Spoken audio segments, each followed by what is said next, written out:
Next topic है आपका atomic models. जब इलेक्ट्रॉन्स, प्रोटॉन्स और न्यूट्रॉन्स की डिस्कवरी हो गई तो उस समय जो साइंटिस्ट थे उनके दिमाग में ये क्वेश्चन अराइज हुआ कि ये पार्टिकल्स किसी भी पर्टिकुलर एटम में किस तरीके से अरेंज होते हैं। तो इस कॉन्सेप्ट को समझाने के लिए अलग अलग साइंटिस्ट ने अलग अलग अलग मॉडल्स को प्रपोज किया। उनमें जो पहला मॉडल था वो था Thomson's atomic model. Thomson's atomic model को प्रपोज किया एक साइंटिस्ट ने, उनका नाम था सर जे जे थॉमसन। सर जे जे थॉमसन ने इस पर्टिकुलर मॉडल को दिया। उन्होंने ये बताया किसी भी पर्टिकुलर एटम का जो शेप होता है ना, जो एटम होता है वो स्फेरिकल होता है और उस स्फेरिकल एटम में जो पॉजिटिव चार्ज होता है वो उस एटम की सरफेस पर यूनिफॉर्मली डिस्ट्रीब्यूटेड रहता है, जबकि जो इलेक्ट्रॉन्स होते हैं किसी भी एटम में वो उसके पूरे के पूरे स्ट्रक्चर में इम्बेडेड रहते हैं, धसे हुए रहते हैं।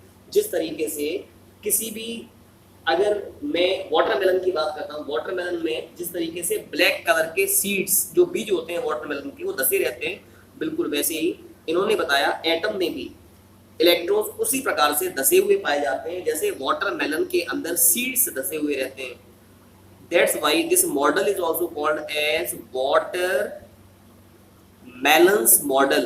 इस मॉडल को हम लोग वाटरमेलन्स मॉडल भी कहते हैं। इसके अलावा इसको एक और नाम दिया गया, it is also called as plum pudding model. इसको प्लम पुडिंग भी बोलते हैं। पुडिंग का मतलब होता है केक, पुडिंग का मतलब होता है cake.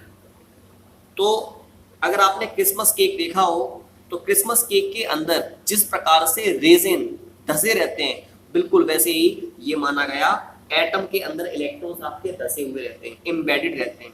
That's why because the structure of atom according to Thomson resembles with watermelon as well as plum as well as pudding. That's why this specific model is called as plum pudding model or it is called as watermelons model। ठीक है। अब इसके अलावा एक और important feature था किसी भी पर्टिकुलर एटम का, एटम के स्ट्रक्चर का। इसमें ये बताया गया कि किसी भी पर्टिकुलर एटम का जो मास होता है वो भी एटम के अंदर यूनिफॉर्मली डिस्ट्रीब्यूटेड रहता है। This was also one more important characteristic of this model. अब एक क्वेश्चन यहाँ पर, ये तो मॉडल हो गया थॉमसन्स एटॉमिक मॉडल।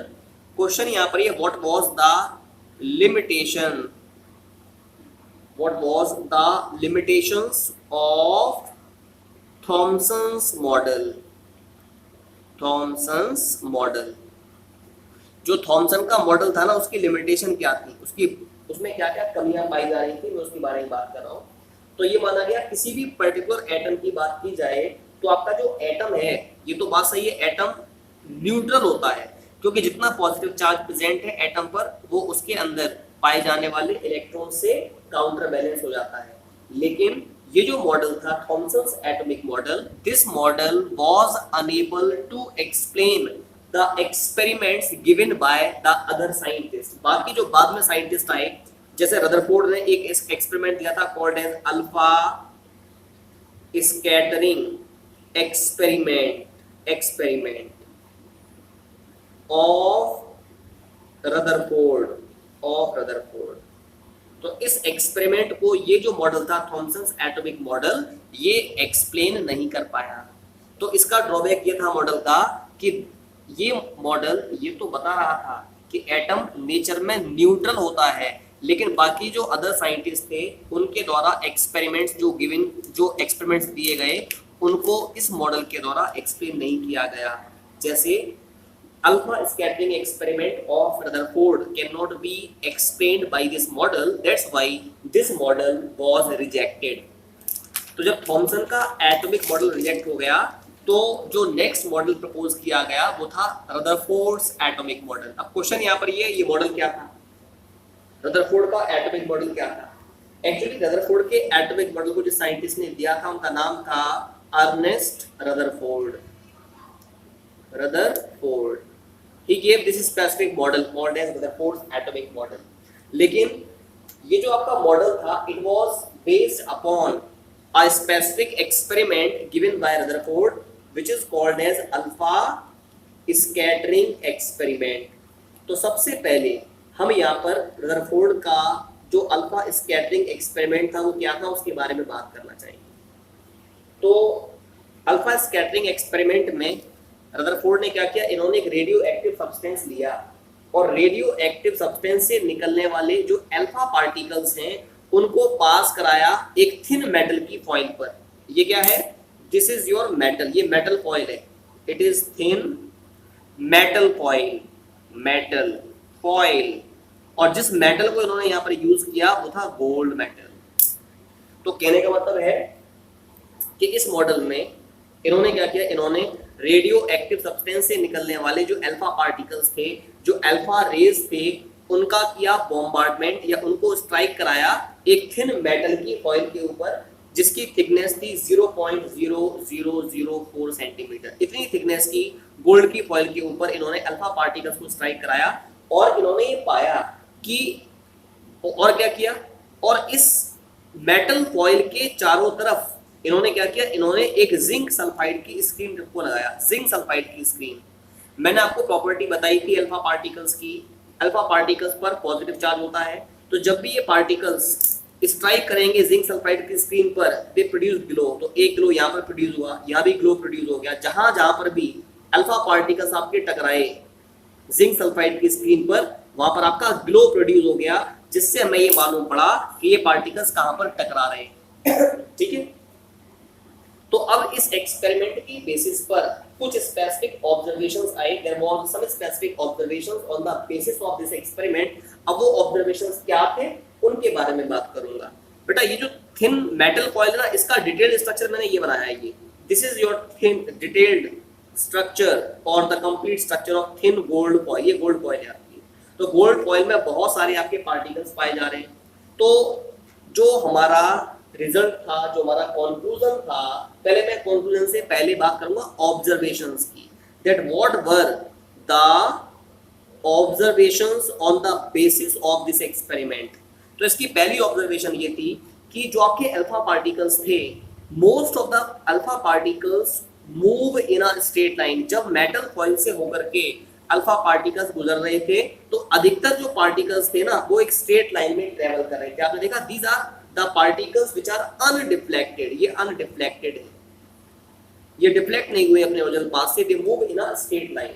ये माना गया लगभग 99% जो पार्टिकल्स थे वो एक स्ट्रेट लाइन में मूव कर रहे थे without showing any type of deflection.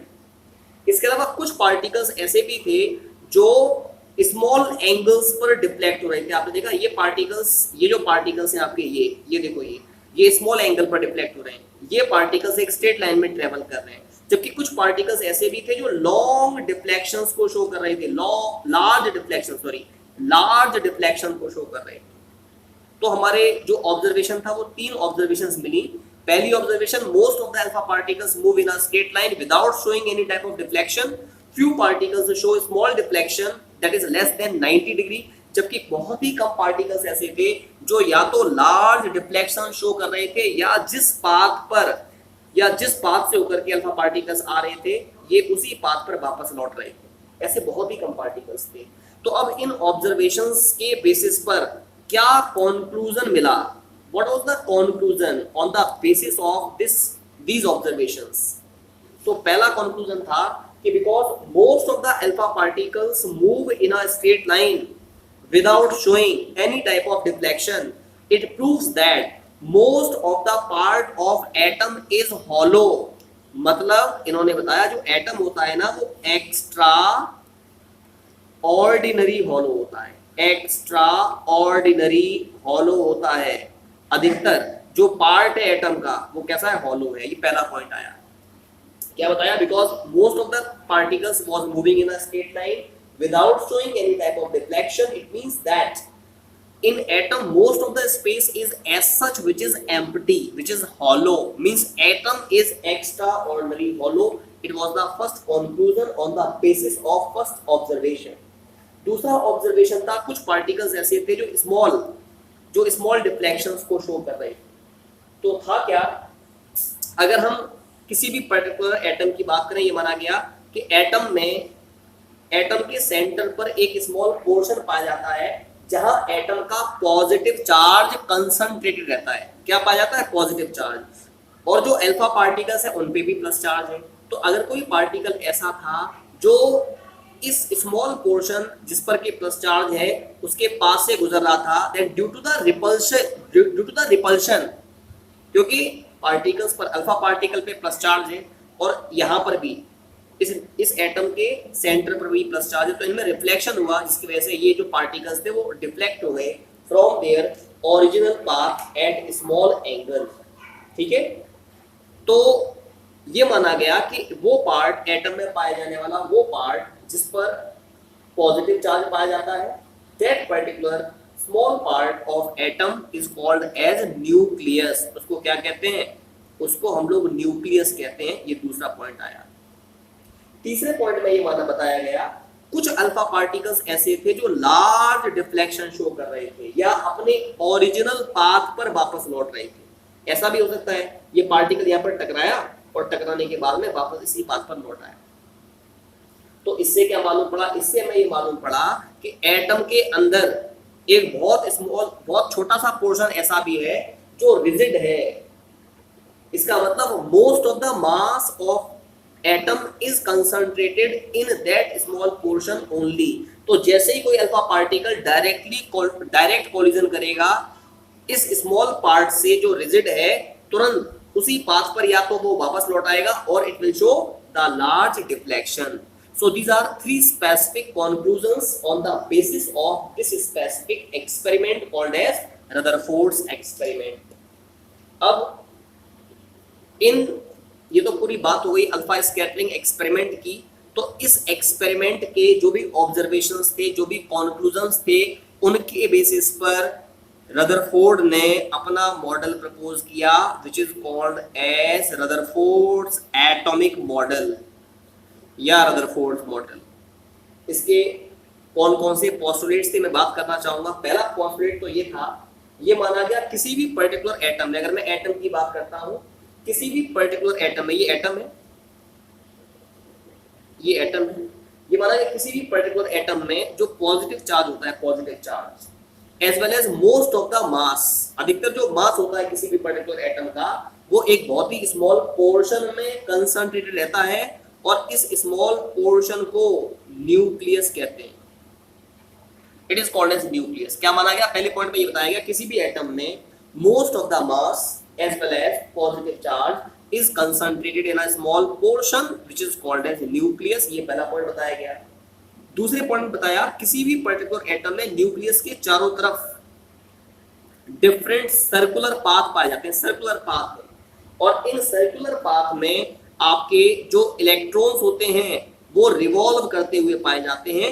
And these circular paths, ये जो आपके सर्कुलर पाथ्स होते हैं इनको ऑर्बिट्स कहा जाता है। They are called as orbits और they are called as shells, या इनको शेल्स कहते हैं, या they also are called as the energy levels, इनको एनर्जी लेवल भी कहा जाता है। सेकेंड पॉइंट बताया कि किसी भी एटम में न्यूक्लियस के चारों तरफ डिफरेंट शेल्स होते हैं या डिफरेंट ऑर्बिट्स होते हैं, डिफरेंट सर्कुलर पाथ्स होते हैं जिनमें इलेक्ट्रॉन्स रिवॉल्व करते हैं। तीसरा पॉइंट बताया गया, थर्ड पॉइंट, कि किसी भी पर्टिकुलर एटम में न्यूक्लियस और इलेक्ट्रॉन के बीच में, न्यूक्लियस और इलेक्ट्रॉन के बीच में एक स्पेसिफिक फोर्स ऑफ अट्रैक्शन होता है विच is called electrostatic force of attraction. Electrostatic force of attraction क्या माना गया? किसी भी पर्टिकुलर एटम के न्यूक्लियस और इलेक्ट्रॉन के बीच में एक स्पेसिफिक फोर्स ऑफ अट्रैक्शन पाया जाता है which is called as electrostatic force of attraction. So this is the way, these are 3 points in the form of which we can explain the Rutherford model.